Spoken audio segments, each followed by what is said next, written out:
Hello friends, good morning. स्वागत है आपका आपके अपने channel GK study by KM पर। आज 21 जुलाई 2020। आज का राष्ट्रीय दैनिक जागरण पेपर का हम एनालिसिस करेंगे।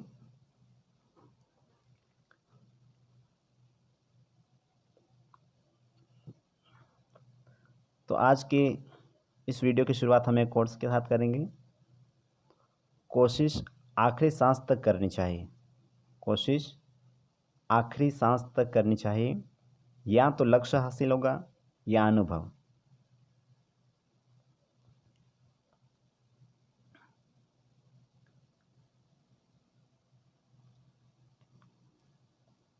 जिस पर इतनी केस उसे कैसे मिली जमानत। सुप्रीम कोर्ट ने एक कथन कहा है कि जो विकास दुबे है, पुलिस मुठभेड़ में मारे गए विकास दुबे के मामले में सुप्रीम कोर्ट ने हैरानी जताते हुए कहा कि ऐसे दुर्बल अपराधी जिस पर ढेरों केस हो उसे जमानत देना संस्थागत विफलता को दर्शाता है।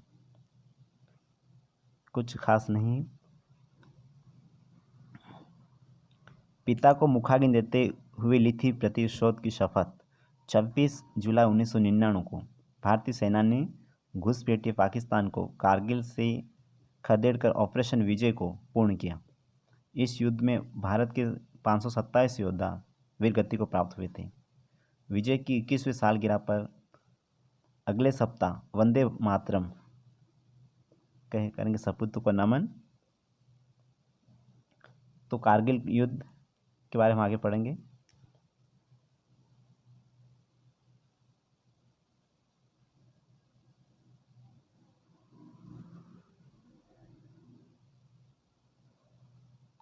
ऑस्ट्रेलिया में नहीं होगा T20 का विश्व कप। IPL का रास्ता साफ। इस बार जो T20 वर्ल्ड कप होना था ऑस्ट्रेलिया में अक्टूबर नवंबर में, वो अगले साल तक के लिए बढ़ा दिया गया है इसको। अब यहाँ पर हम T20 की बात करें तो पहला T20 मैच 2005 में खेला गया था। और अगर वर्ल्ड कप की बात करें तो 2007 में पहला वर्ल्ड कप हुआ था T20 का, जिसको भारत ने पाकिस्तान को हराया था। भारत पाकिस्तान के बीच में वो फाइनल मैच हुआ था जहाँ पर भारत ने जीत हासिल की थी और पहला विश्व कप अपने नाम किया था। कप्तान थे महेंद्र सिंह धोनी। 2009 में भी जो विश्व कप हुआ था उसको पाकिस्तान ने जीता था। फर्स्ट में इंडिया ने पाकिस्तान को हराया, सेकंड में पाकिस्तान जीता। और जो 2010 में हुआ उसको इंग्लैंड ने, फिर 12 में हुआ था 12 और 16, जो 12 में वर्ल्ड कप हुआ और 16 में जो वर्ल्ड कप हुआ T20 का उसको वेस्ट इंडीज़ ने जीता और 2014 में श्रीलंका ने जीता था।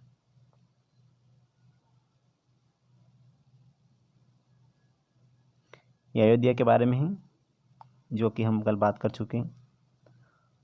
लॉर्ड्स के मैदान पर पहला क्रिकेट टेस्ट मैच खेला गया था आज ही के दिन 21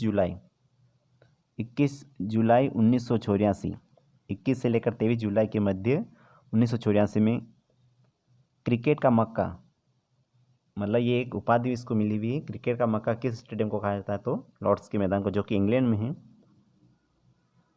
इस 3 दिवसीय टेस्ट मैच में इंग्लैंड ने ऑस्ट्रेलिया को 1 पारी और 5 रन से हराया था। देश की पहली महिला राष्ट्रपति बनी प्रतिभा पाटिल। आज के दिन 21 जुलाई 2007 को प्रतिभा पाटिल राष्ट्रपति चुनाव में विजयी रही। उन्हें 25 जुलाई को राष्ट्रपति के रूप में शपथ दिलाई गई थी। यह सर्वोच्च संवैधानिक पद ग्रहण करने वाली वे पहली महिला थी। 2012 तक राष्ट्रपति बनी। पहले अगर पुरुष में पूछे तो डॉक्टर राजेंद्र प्रसाद, और इनसे पहले अगर प्रतिभा पाटिल से पहले तो हमारे डॉक्टर APJ अब्दुल कलाम। आज आनंद बख्शी का जन्मदिन है। 21 जुलाई 1930 को सुप्रसिद्ध गीतकार आनंद बख्शी का जन्म रावलपिंडी, जो कि आज पाकिस्तान में है, वहाँ पर हुआ था। 40 बार फिल्म फेयर के लिए नामांकित हुए और 4 बार यह पुरस्कार उन्होंने जीता है।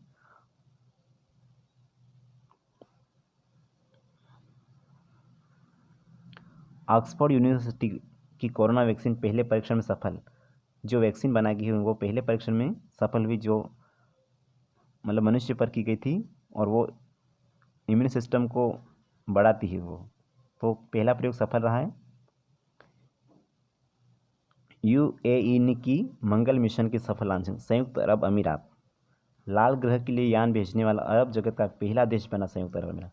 जो अरब कंट्री से वहाँ का पहला देश है जिसने मंगल ग्रह पर कोई यान भेजा हो, तो ये बहुत बड़ी उपलब्धि है संयुक्त अरब अमीरात के लिए। उसका जो नाम रखा गया है,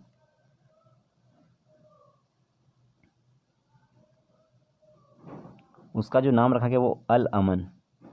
संयुक्त अरब अमीरात के अंतरिक्ष यान अल अमन ने को लेकर रवाना होगा, तो इसका नाम अल अमल संयुक्त अरब अमीरात ने भेजा है इसको। और कहाँ से इसको प्रक्षेपित किया गया है,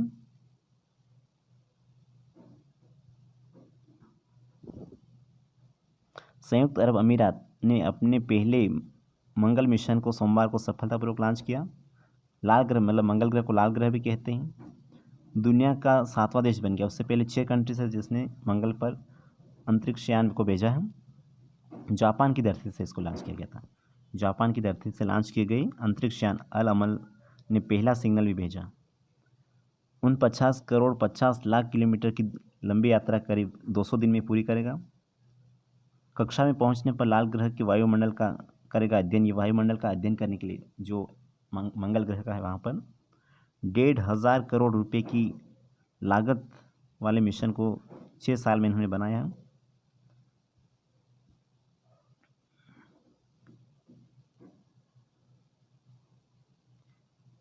मीडिया में आई खबरों के अनुसार यूएई की मंगल मिशन को महिला वैज्ञानिक सारा अल अमीरों की अगुवाई में अंजाम दिया गया है। मंगल के लिए अब तक अमेरिका, रूस, जापान, यूरोपीय यूनियन, चीन और भारत, ये 6 कंट्रियाँ उससे पहले मिशन रवाना कर चुके मंगल के लिए। मंगल के लिए वर्ष 1960 में पहला मिशन शुरुआत किया था अमेरिका ने। सबसे ज़्यादा अगर देखें तो अमेरिका और फिर रूस। भारत ने 5 नवंबर, अगर हम इंडिया की बात करें तो 5 नवंबर 2013 को पहला मंगलयान भेजा था, जिसको हम मंगलयान मिशन कहते हैं, 2013 में।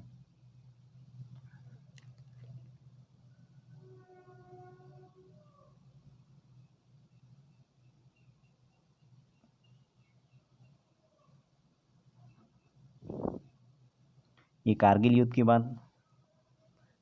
कारगिल युद्ध में वीर गति को प्राप्त हुए हवलदार स्वामी दास चंदेल की सुपुत्र रजनीश ने सेना में भर्ती होकर पूरा किया सपना संकल्प। 26 जुलाई 1999 को भारतीय सेना ने घुसपैठे पाकिस्तान को कारगिल से खदेड़ कर ऑपरेशन विजय और जो प्रश्न पूछा जाता कि जो कारगिल युद्ध हुआ था उसके लिए कौन सा ऑपरेशन इंडिया वालों ने चलाया था, तो ऑपरेशन विजय। 527 योद्धा वीर गति को प्राप्त हुए थे। यहाँ पर ये इनकी स्टोरी दी गई है। ये हवलदार स्वामी दास चंदेल की सुपुत्र रजनीश ने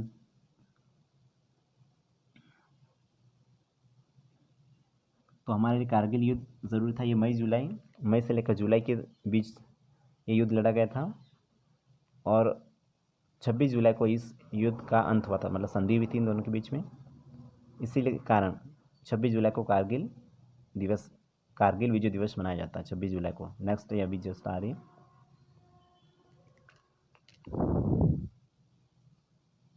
यहाँ पर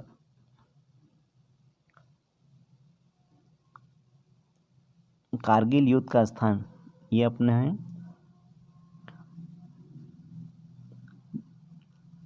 कारगिल युद्ध के दौरान डायरेक्टर जनरल मिलिट्री ऑपरेशन की भूमिका निभाने वाले पूर्व सेना प्रमुख, जो सेना प्रमुख थे जनरल एन.जी. वीज, ये नाम याद रखना बहुत ज़रूरी है। जनरल एन.जी. वीज जो कि सेना प्रमुख थे,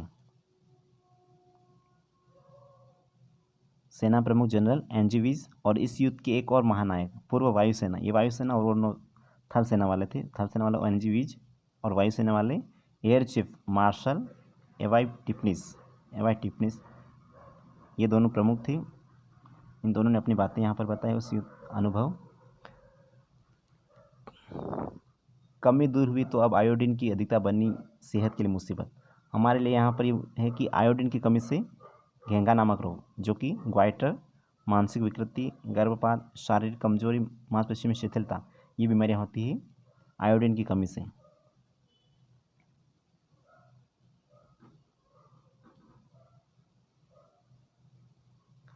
सरदार को ओलंपिक पदक नहीं जीतने का मलाल, जो कि सरदार सिंह हॉकी के प्लेयर थे। पूर्व कप्तान सरदार सिंह को गर्व है कि वह उस पीढ़ी का हिस्सा रहे जिसने भारतीय हॉकी में नई जान आते हुए देखी, और उन्हें अपने शानदार करियर में एकमात्र मलाल ये रहा कि वह देश के लिए ओलंपिक पदक नहीं जीत पाए। सरदार आईपीएल का रास्ता साफ हो चुका है, मतलब लगभग अब वो बीसीसीआई पर डिपेंड करता है। यहाँ पर 2021 पुरुष T20 जो विश्व कप है वो नवंबर 2021 में होना था, होने हैं अब 14 नवंबर से।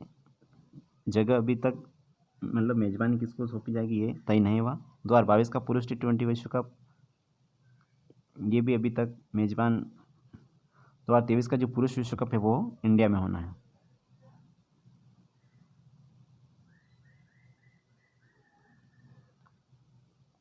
छः बार के फार्मूला 1 चैंपियन मर्सिडीज टीम के चालक लुइस हैमिल्टन 6 बार के विश्व चैंपियन है ये फार्मूला।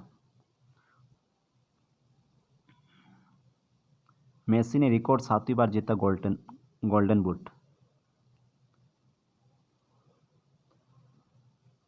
बार्सिलोना के अंतिम मैच में अलावेस पर 5-0 से शानदार जीत के दौरान 2 गोल करके स्पेनिश फुटबॉल लीगा हालांकि में रिकॉर्ड 7वीं बार किसी एक सत्र में सर्वाधिक गोल करने के लिए गोल्डन बूट, मतलब एक साल के अंदर जो परफॉर्मेंस होती है गोल करने की, तो उस प्लेयर को गोल्डन बूट अवार्ड दिया जाता है।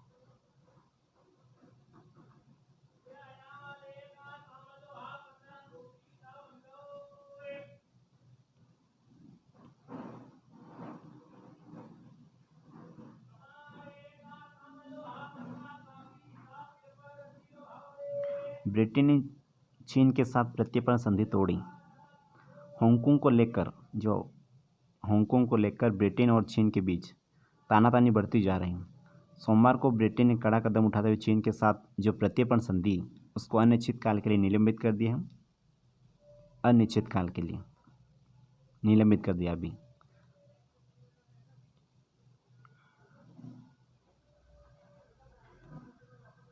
तो यहाँ प्रत्यर्पण संधि जो है वो क्या होती है? एक देश का दूसरे देश के साथ समझौता, मतलब एक देश अगर दूसरे देश से समझौता करते तो उससे हम संधि कहते हैं। और प्रत्यर्पण का मतलब संधि का जो अर्थ है वो कि एक देश का दूसरे देश के साथ समझौता करना संधि कहलाते हैं। और प्रत्यर्पण का अर्थ वापस करना या लौटाना होता है। जब कोई संधि हुई है तो उसको। अब प्रत्यर्पण का मतलब एक देश में अपराध करने के बाद दूसरे देश में भाग जाने पर या उस अपराधी को पकड़कर वापस करना ही प्रत्यर्पण संधि कहलाता है। तो इस तरह से मतलब चीन और ब्रिटेन ने मतलब संधि की थी। अब चीन उसका उल्लंघन कर रहा है तो ब्रिटेन ने अनिश्चितकालीन के लिए उसे निलंबित कर दिया। भारत ने भी अभी तक लगभग 47 कंट्रीज़, इंडिया ने 47 कंट्रीज़ के साथ प्रत्यर्पण संधि की है। 47 देशों के साथ प्रत्यर्पण संधि की है। पाक सबसे तेज जनसंख्या वृद्धि करने वाला दूसरा दक्षिण एशियाई देश जो कि एशिया के जस्ट नीचे वाले देश, जिसमें अफगानिस्तान, पाकिस्तान, इंडिया वाले। पाकिस्तान प्रति युगल 3.6 बच्चों की वार्षिक प्रजनन दर के साथ 3.6% वार्षिक प्रजनन दर के साथ दक्षिण एशिया क्षेत्र में सबसे तेज जनसंख्या वृद्धि वाले शीर्ष 2 देशों में शुमार है। फिलहाल पाकिस्तान की कुल जनसंख्या कितनी? लगभग 22 करोड़ है। और 2020 में विश्व की जनसंख्या पर यूएस पॉपुलेशंस रेफरेंस ब्यूरो द्वारा जारी रिपोर्ट के अनुसार दक्षिण एशियाई देशों में अफगानिस्तान की आबादी सबसे तेज़ी से बढ़ रही है। अफगानिस्तान सबसे टॉप पर है दक्षिण एशियाई देशों में, और उसके बाद पाकिस्तान। अफगानिस्तान की आबादी सबसे तेज़ी से बढ़ रही है। वहाँ पर प्रति युगल प्रजनन दर जो रिप्रोडक्शन जो रेट है वो है 4.5 है, जबकि पाकिस्तान में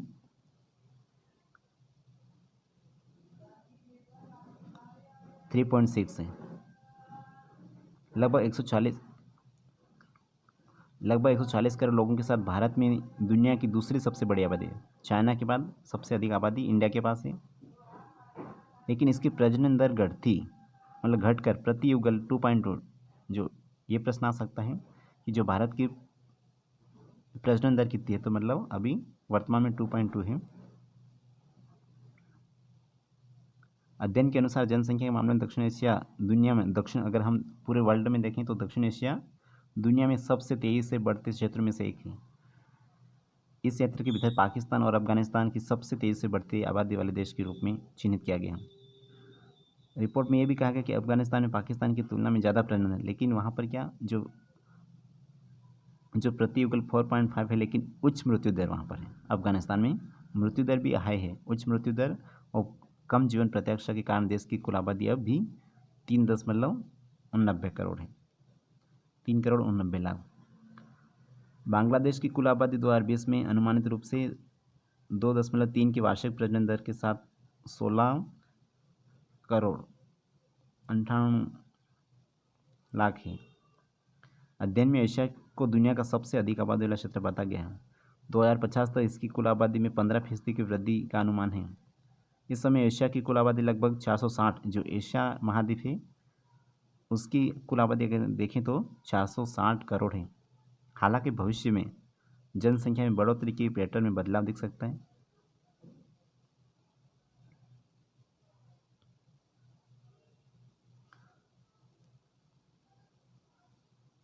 ग्राहकों से धोखाधड़ी पर खेद नहीं, घटिया सामान बेचने और ठगने वाले विज्ञापन देने वाले जाएंगे जेल। इस वित्त वर्ष में 170 लाख करोड़ तक की उधारी का अनुमान।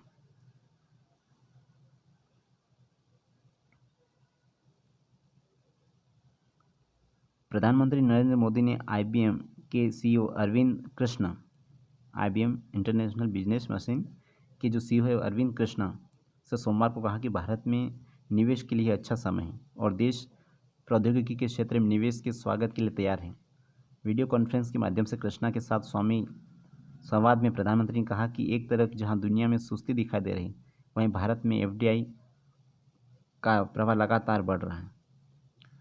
देश में सरकारी बैंकों की संख्या को 12 से 5 पर लाने की तैयारी चल रही है। जो सरकारी बैंक है उनका राष्ट्रीयकरण करने की इस दिशा में पहले चरण में bank of India, central bank of India, Indian overseas bank, UCO bank, bank of Maharashtra, Punjab and Sindh bank में सरकार की हिस्सेदारी बेचने का कदम उठाया जा सकता है।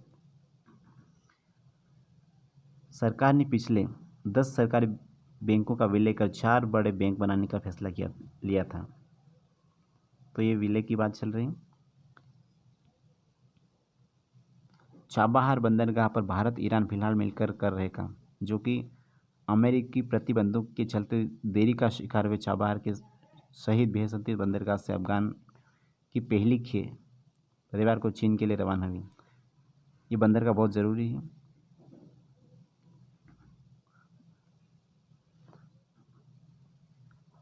पाकिस्तान अफगानिस्तान से होते हुए वो तेज़कान इंडिया का अब ईरान के रास्ते से होकर जा सकता है, इसलिए वो चाबहार बंदरगाह बनाया जा रहा है।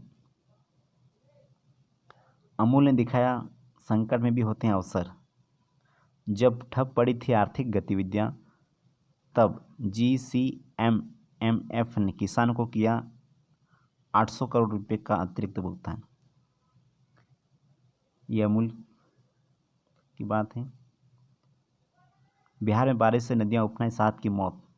उत्तराखंड में बादल फटना, 14 जिंदा दफन।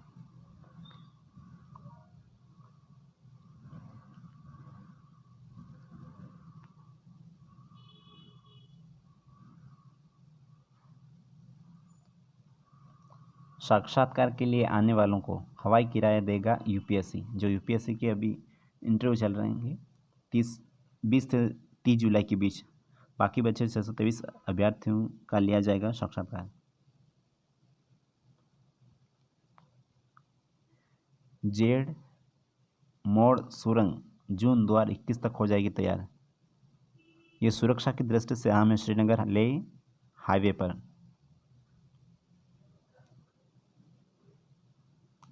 जोजिला जो सुरंग है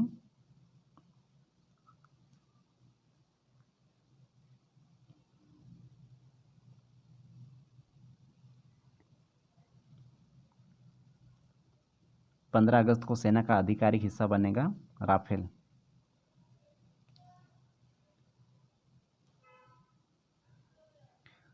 चीन के साथ चल रहे तीखे सीमा विवाद के बीच भारत ने सोमवार को अमेरिकी नौसेना के साथ अंडमान निकोबार द्वीप समूह के नज़दीक युद्ध अभ्यास किया है। इस युद्ध अभ्यास में दक्षिणी चीन सागर से लौट रहे अमेरिकी विमानवाहक युद्धपोत USS निमित्ज ने भी हिस्सा लिया। तो भारत और चीन के बीच यह युद्ध अभ्यास चल रहा है।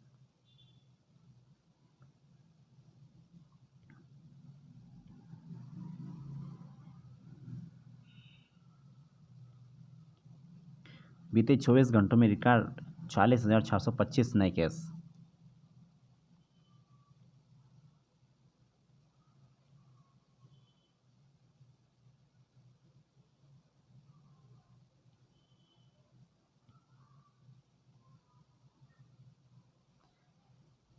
कोयले से चलने वाली NCR के ऊर्जा उत्पादन संयंत्र भी राजधानी की हवा को काला कर रहे हैं। इन संयंत्रों के धुएं से निकलने वाली खतरनाक गैसें हवा में जहर घोल रही। विडंबना यह है कि दिल्ली के अपने तो ऐसे तीनों संयंत्र काफ़ी पहले ही बंद हो चुके हैं, लेकिन दादरी, झज्जर व पानीपत के अभी भी इस तरह से चालू है। तो यहाँ पर्यावरण से रिलेटेड है।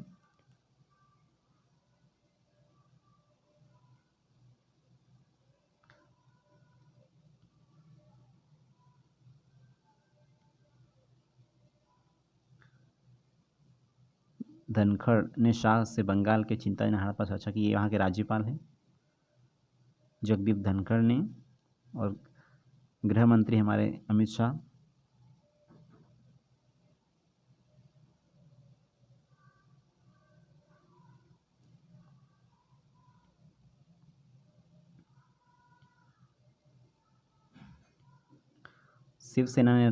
शिवसेना ने राम मंदिर निर्माण के मार्ग के रोड़े हटाए। भाजपा सांसद संजय राउत ने, ये खास करके नहीं है लेकिन इनकी जो पत्रिका आती है सामना शिवसेना की, उसके संपादक हैं, देश को तलाशने होंगे चीनी निवेश के विकल्प। हमारे तमाम स्टार्टअप और कई अन्य व्यवसायों में चीन के व्यापक निवेश है, लिहाजा धीरे धीरे इनके प्रबंधन में चीन की कंपनियों का दबदबा बढ़ सकता है। तो इस बारे में आर्टिकल है।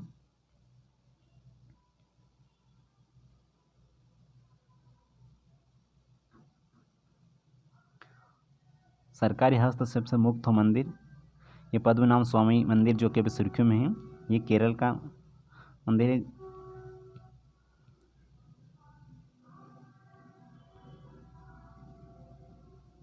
Thanks friend watching this video.